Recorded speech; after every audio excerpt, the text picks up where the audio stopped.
My self Rakesh Kumar, science teacher आप Shivaji group of institution. Science class में 8th class Hindi medium के बच्चों का स्वागत है। बच्चों, इस क्लास में धातु एवं अधातु चैप्टर का रिवीजन करेंगे। तो धातु एवं अधातु, तो सबसे पहले जानने की जरूरत है कि धातुओं के स्रोत क्या हैं। धातुओं के स्रोत, धातुओं के स्रोत और धातुओं के स्रोत में फिर इसके बाद धातुओं की अवस्थाएं, गुणों के बारे में चर्चा करेंगे। तो धातुओं के स्रोत, सभी धातुएं पृथ्वी के गर्भ में पाई जाती हैं। पृथ्वी के गर्भ में सबसे अधिक पाई जाने वाली धातु एल्यूमीनियम। पृथ्वी के गर्भ में सबसे अधिक पाई जाने वाली धातु का नाम है एल्यूमीनियम। तथा दूसरी सबसे अधिक धातु पाई जाने वाली है वो है लोहा। यानी पृथ्वी के गर्भ में, बहुत इंपॉर्टेंट पार्ट है, पृथ्वी के गर्भ में सबसे अधिक पाई जाने वाली धातु,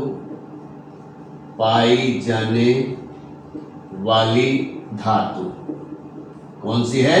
एल्यूमीनियम।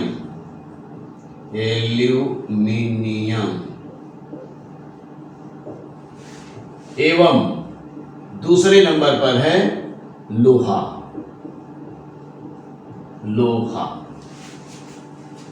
तो बच्चों, सभी धातुएं पृथ्वी के गर्भ में पाई जाती हैं।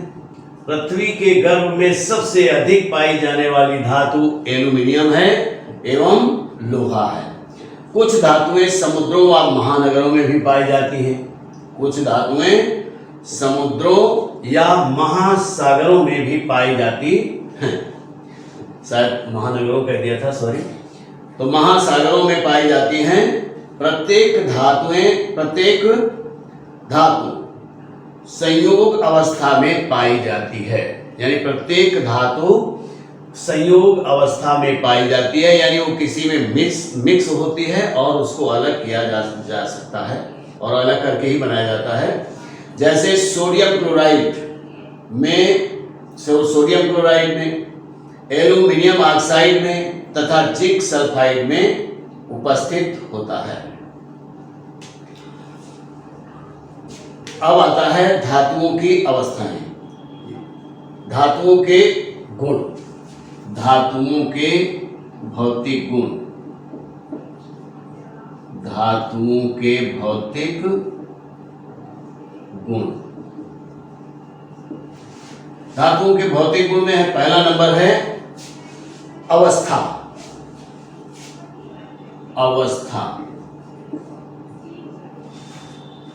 अवस्था में देखिए, धातुएं कमरे के तापमान पर सामान्यतया ठोस अवस्था में पाई जाती हैं। लेकिन कुछ धातुएं ऐसी हैं जो कमरे के तापमान पर लिक्विड अवस्था में भी पाई जाती हैं। जैसे पारा तथा गैलियम। यानी धातुएं मुख्यतया ठोस अवस्था में पाई जाती हैं।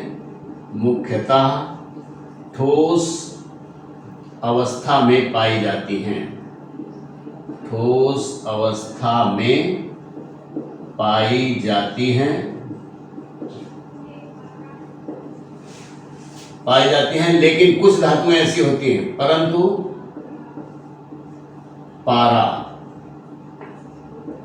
जो पारा धातु है,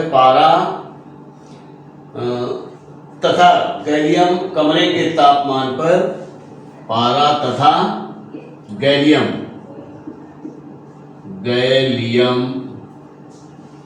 कमरे के तापमान पर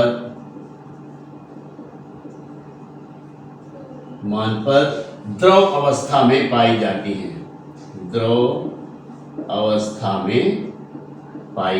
हैं। एक बार फिर से देखें, अवस्था, मुख्यतया धातुएं ठोस अवस्था में पाई जाती हैं। यानी कमरे के तापमान पर धातुएं ठोस अवस्था में पाई जाती हैं, परंतु कुछ धातुएं ऐसी हैं जैसे पारा, गैलियम आदि कमरे के तापमान पर द्रव अवस्था में पाई जाती हैं। नंबर 2 कठोरता। नंबर 2 कठोरता, धातुओं के गुण हैं। नंबर 2 कठोरता। सामान्यतः सभी धातुएं सख्त व मजबूत होती हैं या बिना टूटे बहुत अधिक दबाव सह सकती हैं। जिंक, एंटीमनी तथा आर्सेनिक में उच्च क्षमता नहीं होती है। कठोरता फिर से ध्यान दें एक बार। सामान्यतः सभी धातुएं सख्त या ठोस अवस्था में पाई जाती हैं, कठोर अवस्था में पाई जाती हैं। ये बिना टूटे बहुत अधिक दबाव सहन कर सकती हैं। जिंक, एंटीमनी तथा आर्सेनिक में उच्च क्षमता नहीं होती है। अब आता है शक्ति। धातुओं में उच्च क्षमता होती है या बिना टूटे अधिक दबाव सह सकती हैं तथा आर्सेनिक या एक आध धातुएं और है, एंटीमनी है, जिंक है, ये धातुएं शक्ति में कम होती हैं। अब आता है घनत्व। धातुओं में उच्च घनत्व पाया जाता है। मोस्टली सभी धातुओं में का घनत्व उच्च होता है, लेकिन सोडियम तथा पोटेशियम का घनत्व निम्न होता है। घनत्व में सभी धातुओं का घनत्व उच्च होता है, परंतु सोडियम और पोटेशियम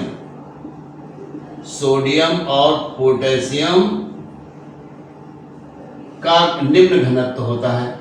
निम्न घनत्व यानी मोस्टली सभी धातुओं का घनत्व उच्च होता है, लेकिन कुछ धातुएं जैसे सोडियम, पोटेशियम ये निम्न घनत्व की होती हैं। तो प्रश्न आपसे ऐसे भी पूछा जा सकता है कि निम्न घनत्व वाली धातु है, उसमें ऑप्शन सोडियम हो सकता है, पोटेशियम या पोटेशियम हो सकता है, कोई 3 और धातुएं लिखी होंगी तो आपको इस तरीके से क्वेश्चन इससे बन सकता है। फिर आता है चमक। धातुएं प्रायः शुद्ध अवस्था में चमकदार होती हैं। धातुएं प्रायः शुद्ध अवस्था में चमकदार होती हैं, इसे हम धातुई चमक कहते हैं। अब पिघलने या उबलने का बिंदु। पिघलने या उबलने का बिंदु।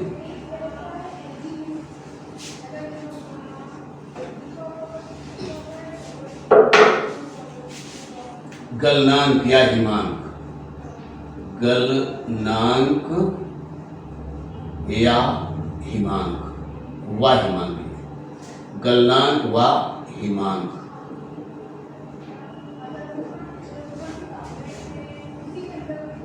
गलनांक का मतलब है धातुएं किस तापक्रम पर पिघलती हैं, और हिमांक का मतलब है धातुएं किस तापक्रम पर जमती हैं। तो धातुओं में पिघलने व उबलने का उच्च बिंदु होता है। धातुओं में पिघलने व उबलने का उच्च बिंदु होता है।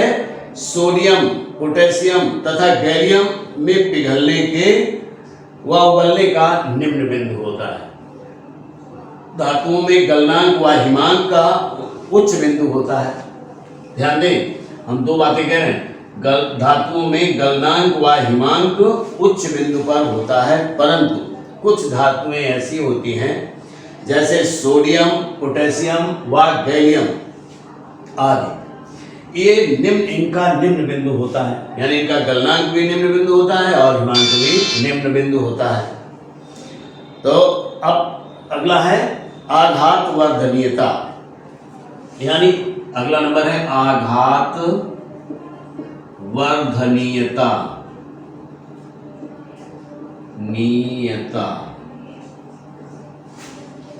आघात वर्धनीयता का मतलब है पीटने पर उनमें वृद्धि हो जाती है। वह गुण जिसके कारण किसी पदार्थ को पीट पीट करके चादर के रूप में बदला जाता है, उसे हम आघात वर्धनीयता कहते हैं। और ये गुण धातुओं में पाया जाता है। कुछ धातुओं को छोड़कर सभी धातुओं में आघात वर्धनीयता का गुण पाया जाता है। लचीलापन, अब अगला है लचीलापन। लचीलापन में है वह गुण जिसके द्वारा एक पदार्थ से तारे बनाई जा सकती हैं। लचीलापन का मतलब है वह पदार्थ जिससे तारे बनाई जा सकती हैं या तार बनाए जा सकते हैं, उसे लचीलापन कहा जाता है। धातु लचीली होती हैं। जिंक, एंटीमनी तथा आर्सेनिक आदि सभी लचीली धातुएं होती हैं। अब आया सुचालकता। सुचालकता धातुएं मुख्यतया ऊष्मा तथा विद्युत की सुचालक होती हैं। धातुएं प्रायः ऊष्मा तथा विद्युत की सुचालक होती हैं। सिल्वर यानी चांदी ऊष्मा व विद्युत की सबसे अच्छी सुचालक है। कौन? चांदी। चांदी सबसे अच्छी ऊष्मा व विद्युत की सुचालक है। विद्युत की सुचालक है। अच्छा, अब आते हैं ध्वनि उत्पन्न करने की या करने वाली। धातुएं प्रायः या सभी धातुएं प्रायः ध्वनि उत्पन्न करती हैं या पीटने पर ध्वनि उत्पन्न करते हैं। किसी भी धातु को अगर हम पीटते हैं तो उससे ध्वनि उत्पन्न होती है। अब धातुओं के रासायनिक गुण, ये थे भौतिक गुण। धातुओं के रासायनिक गुण।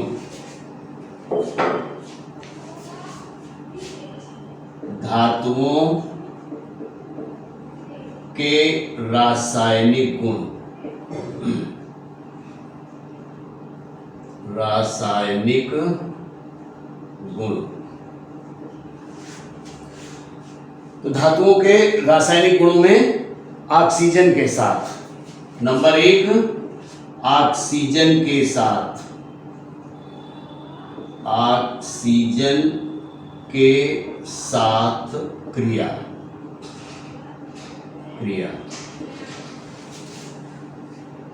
अधिकतर धातुएं ऑक्सीजन के साथ अभिक्रिया करके धातु ऑक्साइड बनाती हैं।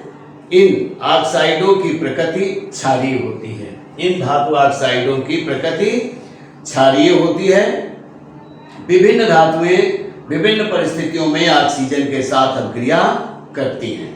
जैसे नंबर 1 सोडियम व पोटेशियम इतनी तेजी व शक्तिवर्धक ऑक्सीजन से जुड़ जाती हैं कि बहुत बार वायु के संपर्क में आने पर ये जल उठती हैं। इसलिए इनको केरोसिन के ऑयल में रखा जाता है, मिट्टी के तेल में रखा जाता है।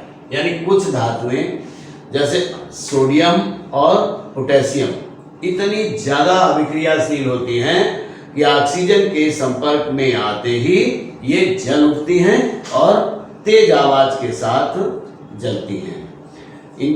इसलिए इनको मिट्टी के तेल यानी केरोसिन ऑयल में ही रखा जाता है, बाहर नहीं रखा जा सकता है। तो इसकी अभिक्रिया होगी जैसे सोडियम Na O ऑक्सीजन के साथ O2, ये हो गया सोडियम और ऑक्सीजन।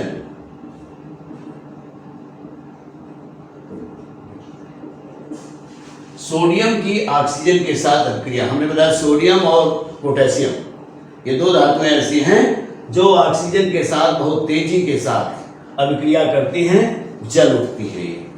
तो सोडियम Na+O2 तो बन जाएगा Na2O यानी सोडियम ऑक्साइड। ये है sodium oxygen, sodium plus oxygen और उत्पाद क्या हो गया? Sodium oxide. Sodium oxide. Sodium oxide बन गया। फिर दूसरा है ऑक्सीजन के साथ मैग्नीशियम चमकते श्वेत प्रकाश के साथ जलता है। मैग्नीशियम, ये था सोडियम और अब है मैग्नीशियम Mg+O2, ये हो गया मैग्नीशियम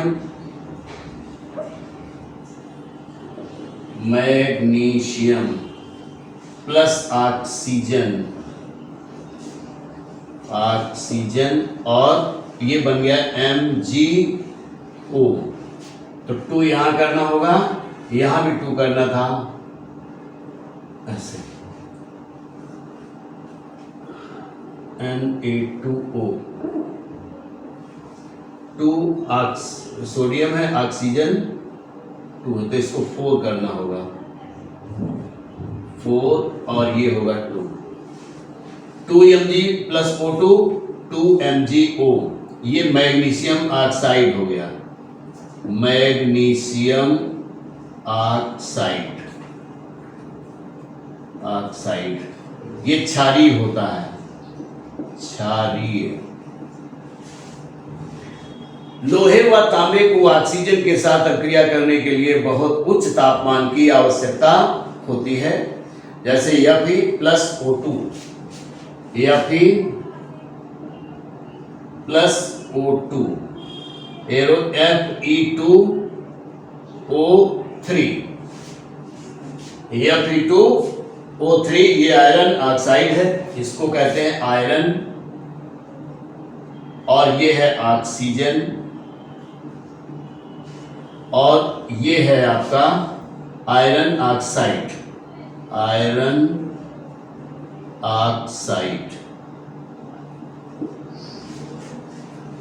अब जल के साथ अभिक्रिया, धातुएं प्रायः जल के साथ अभिक्रिया, अब धातुओं की जल के साथ अभिक्रिया,